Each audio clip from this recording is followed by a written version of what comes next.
Le bilan il est mitigé pour Milik. C'est vrai qu'on nous avait vendu cette histoire de grand attaquant. On s'est dit enfin le grand attaquant du côté de l'Olympique de Marseille, même s'il a été décisif l'année dernière, parmi les plus décisifs de son équipe. Son passage ou son mandat, il n'est pas marquant. C'est-à-dire que Balotelli, en quelques mois, j'ai l'impression qu'il m'a plus subjugué que lui, malgré ses frasques. Donc, mais là où je suis d'accord avec Dominique, c'est OK, on peut le vendre, pas de souci, mais alors par contre, il faut le remplacer qualitativement. Ça, c'est d'une. Deux, lui, ce qu'il a de différent des autres, c'est son profil. Alors, son utilisation, c'est une autre histoire. Mais Sanchez, c'est un joueur de rupture qui prend la profondeur. Bamba Dieng, c'est un joueur qui prend la profondeur. Bakambu, c'est un joueur qui prend la profondeur. Et Luis Suarez, le dernier, c'est un joueur qui prend la profondeur. Donc, Milik, il a quand même cette différence qui fait que vous pouvez l'associer avec tous les autres.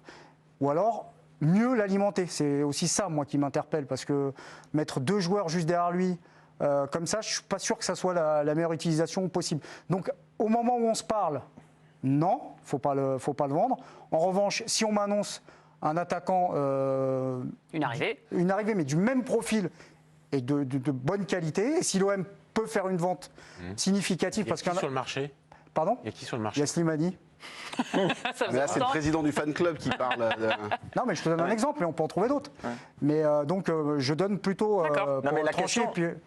Nabil, l'action, elle se pose aussi autrement. Attends, il faut qu'il me demande audience. Vous voulez expliquer les us et coutumes dans Je demande audience au dictateur. La question, elle se pose en d'autres termes. En fait, ils doivent vendre. Ils doivent vendre un attaquant. Ils essayent. Moi, je trouve ça complètement injuste la manière dont ils le font, parce que c'est pour des mauvaises raisons, mais ils essayent de vendre Bamba Dieng. Ouais, mais peut-être qu'il est Toi, plus facile Nabil, à vendre. si tu n'étais pas président de l'équipe du soir, mais président de l'OM, tu préfères vendre Bamba Dieng ou Milik ?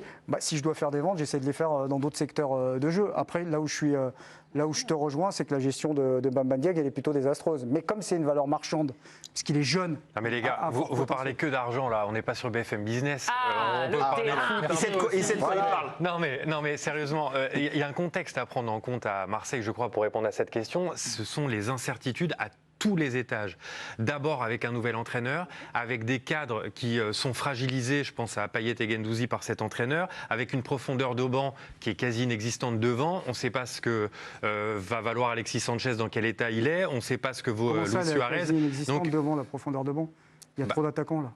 Bakambu, ça te paraît... Je veux dire, en fait, le problème, c'est qu'il y a trop de joueurs presque. Ils sont obligés d'en sortir. Non, mais des joueurs de qualité et en forme, je ne suis pas sûr qu'on les ait tous. Et une fois qu'on a cité toutes ces difficultés et surtout toutes ces incertitudes pour Marseille, on voit qu'on a un joueur qui, pour peu qu'il soit remis en confiance, va performer, va marquer des buts. Il ne faut pas s'en séparer. Non, mais ce que je soulève, c'est pas dans ce système. Mais là, ça va dépendre de l'entraîneur.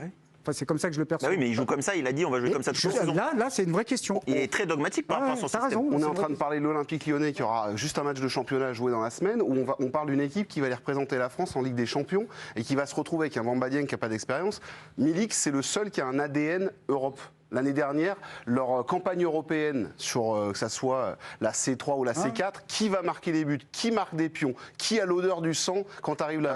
c'est pas Ruud van Nistelrooy non plus. Ah, mais c'est pas lui. Ouais, mais je te rassure, ils l'ont pas à Marseille. Si tu le remplaces par le Lyonnais, par exemple, Dembélé, qui aujourd'hui... Là, oui. Dembélé, par exemple, au moment il aurait pu signer à l'OM si il était un peu meilleur. Mais Dembélé, ça correspondrait mieux à ce que veut faire Igor Tudor. Si demain tu me dis, par exemple, Dembélé prend sa place... C'est un débat fiction, là, on est d'accord. Attendons, on sait c'est quelle chaîne, ça c'est ça. Non, mais c'est pour situer un peu le niveau de joueur. Oui, je suis d'accord. Si c'est pour le vendre et pour aller chercher 2 prospects ou des joueurs en devenir et pour aller qu'ils aillent se casser les dents sur la Ligue des Champions et qu'on leur tombe dessus d'entrée, je pense que c'est une erreur. Moi, je pense qu'il faut ce genre de profil à l'OM pour aller... Nabil, il faut vraiment qu'on ait le nom du successeur pour se prononcer. Voilà. Quoi. Parce que là, en l'état actuel, au 17 août, 18 août, on est combien 18. Tout augmente. Là, c'est impossible de dire oui. Parce que, encore une fois, ils l'ont Milik, ils sait mettre des buts, ils vont jouer avec des champions et le championnat. Ils ont commencé par une victoire et un nul. Donc bon, il n'y a pas le feu, mais c'est pas non plus génial.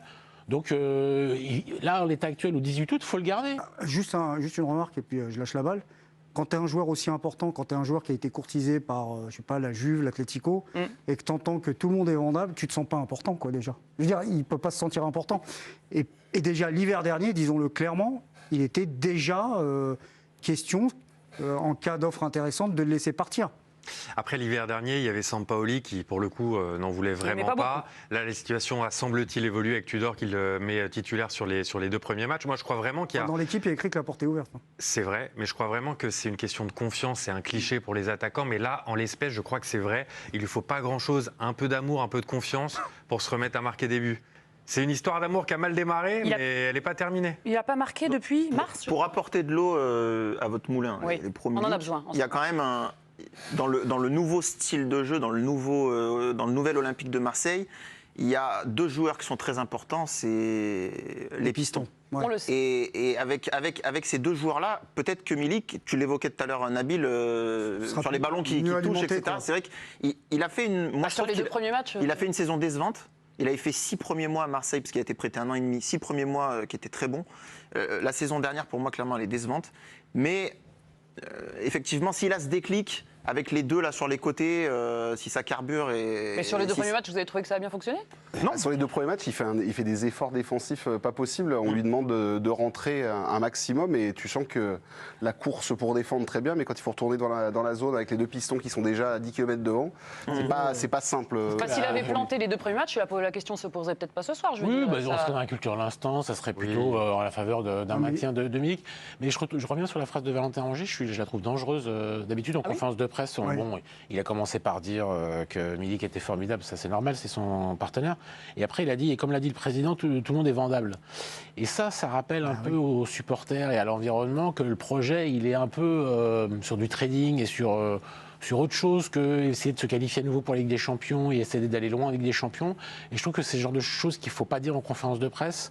Alors certes, peut-être que tout le monde le sait et qu'on n'est pas dupe, mais l'affirmer aussi haut et fort, je pense que c'est une erreur de communication parce qu'en fait, il vient devant les micros nous dire que le projet de Marseille, de Franck McCourt et de Longoria, c'est pas forcément un projet de sport, de foot, de gagne. Oui, mais Longoria l'a dit. Mais tu sais qu'en plus, Valentin Rongier, c'est la 2e fois déjà dans l'équipe, dans un entretien au journal il n'y a pas très longtemps. Il le glisse déjà et il en fait un pavé comme ça pour bien rappeler ça. Et quand tu sais qu'en plus c'est un cadre, puisqu'il est à 2 doigts d'avoir le brassard de capitaine, voilà, tu te dis que s'il a ce discours-là avec les autres, effectivement, les gars, on est ensemble, mais je vous rappelle que tout le monde est vendable. C'est vachement sympa, t'as envie d'y aller. Pour les supporters, pour les gens qui ont toujours des doutes sur qu'est-ce qui guide un projet, qu'est-ce qu'un projet, parce que c'est le mot à la mode depuis plusieurs années dans le foot. Est-ce qu'il est dans le projet, est-ce qu'il n'est pas dans le projet? Là, clairement, on nous dit que c'est pas le sport le cœur du métier. Moi, ça me dérange. Milik, on sait que c'est le chouchou du Vélodrome, du stade. Au niveau du vestiaire, il est plutôt... Je crois que c'est Payet, non, un peu, non, quand même. L'année dernière, il avait été quand même assez soutenu. Payet, Gerson sur la fin de saison. n'en voulait pas. C'est vrai. Ah oui, t'as raison. Donc bon, ça va peut-être changer, mais est-ce que dans le vestiaire, moi, c'est la question qui m'interpelle. Il est comment? Est-ce que c'est un leader vestiaire? Est-ce qu'il rassemble ou est-ce qu'il est un peu... Plutôt discret d'après ce qu'on sait, c'est pas un leader charismatique. D'accord. Je sais que ça avait un petit peu agacé la saison dernière parce que c'est vrai qu'il y avait toujours des questions sur son temps de jeu. Ensuite, il avait joué, il n'avait pas fait le job et ça avait agacé certains un petit peu que tout se cristallise un petit peu également autour de lui. Parce après, c'est toujours la même chose. S'il se remet à marquer, ses coéquipiers vont le trouver formidable et il y aura plus de... En fait, il avait quand même réclamé des choses et ensuite, sur le terrain, ça n'avait pas suivi. Donc, voilà. Après, la gestion de Milik depuis un an, elle est quand même très, très discutable. Et Sampaoli, il a quand même bien mis dans le dur et au niveau de la confiance, ça lui a pas fait du bien. Ce qu'il a un peu tué, c'est Payet en faux neuf. C'est-à-dire que ça a fonctionné. Et lui, c'est un peu une victime du football moderne. Soit il joue dans une équipe dominante qui a le ballon, et là, effectivement, il sera alimenté. Si on est dans un football de transition et de contre, quand vous n'avez pas le ballon, c'est un peu plus compliqué pour lui. C'est pour ça qu'il faut lui rapprocher un joueur de lui.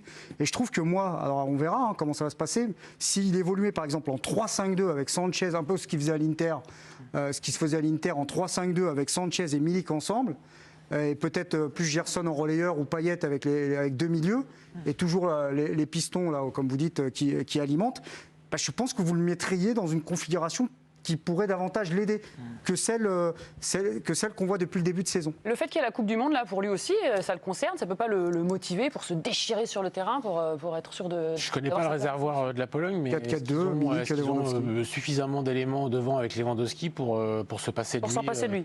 Sans problème. Pas sûr, je suis pas sûr. Je pense qu'il fait partie des 26. Je crois que c'est des listes de 26. Et Piatek devant. Ouais, c'est des listes de 26. Je pense qu'il fera partie d'une liste élargie quand même. Après, arriver en forme, c'est important quand même. Au-delà d'être pris ou pas pris, c'est arriver en forme qui est important. Un sélectionneur peut estimer qu'un joueur qui n'a pas trop joué est en forme. Oui. Non, mais pour lui, Non, mais c'est pour lui, une bonne remarque. pour être bon, tu vois, pour être Enchaîner, performant, t'as je pense qu'il a envie, au-delà de participer à la Coupe du Monde, de faire quelque chose dans cette Coupe du Monde aussi, d'exister. Donc lui, à titre personnel, il a envie, à mon avis, d'arriver. Il est à côté d'un monstre pleine quand même forme. en attaque. Hein. Oui, oui. C'est mais- difficile d'exister à côté de Lewandowski quand même. Non, mais il sera peut-être pas à son niveau, mais qu'il soit pas un fantôme à Oui. ses côtés, quoi. Après, ce qui n'est pas bon signe, parce qu'on parle, je suis désolé de revenir aux chiffres. Allez-y, président. Non, mais on parle quand même d'attente du côté de l'OM autour de 120 millions. Et moi, ce qui me rassure Combien pas, c'est 20 millions. Non, 20 millions, 20 millions. 120, c'est un peu Ouais, beaucoup. excusez-moi, Oui. je me suis enflammé. Et il a confondu avec Slimani. Exactement. Qui est libre d'ailleurs, si ça intéresse. Donc il s'enflamme un peu sur le Non, prix, ce là qui me rassure pas, c'est qu'il est proposé. C'est-à-dire que bon, beaucoup de joueurs sont proposés en réalité, mais quand vous êtes proposé, c'est-à-dire que normalement, pour un joueur comme ça, c'est rare, hein, les buteurs et tout, les offres, Il y a de elles la arrivent un minimum. Par exemple, Dembélé, il a été sollicité du côté de Lyon. Il n'a pas été que proposé. Lui, qu'on nous dise il a été proposé à United, il a été proposé à Everton, il a été proposé, bah, je me dis que le marché, il lui est pas très favorable. C'est quoi les pistes là? Alors j'ai vu Valence avec Gattuso, la Juve c'est plutôt sur Depay. La Juve regarde, c'est depuis le départ sur la liste, mais effectivement. Après, la Juve, c'est pourquoi pour être Il va titulaire. faire des selfies avec Vlahovic. Bah, c'est ça. Non, mais c'est ça. Et en fait, pour lui, on revient sur la Coupe du Monde. Lui, il lui faut un club qui le fasse jouer c'est bien. sur au moins 15 à 20 matchs jusqu'à la mi-novembre. Après, jusqu'à la Coupe du Monde, le calendrier est très resserré, Super puisqu'on resserré. essaie de placer 6. Bon, même on l'a fait, on a passé 6 journées de Ligue des Champions avant la Coupe du Monde, alors qu'avant, ça finit mi-décembre.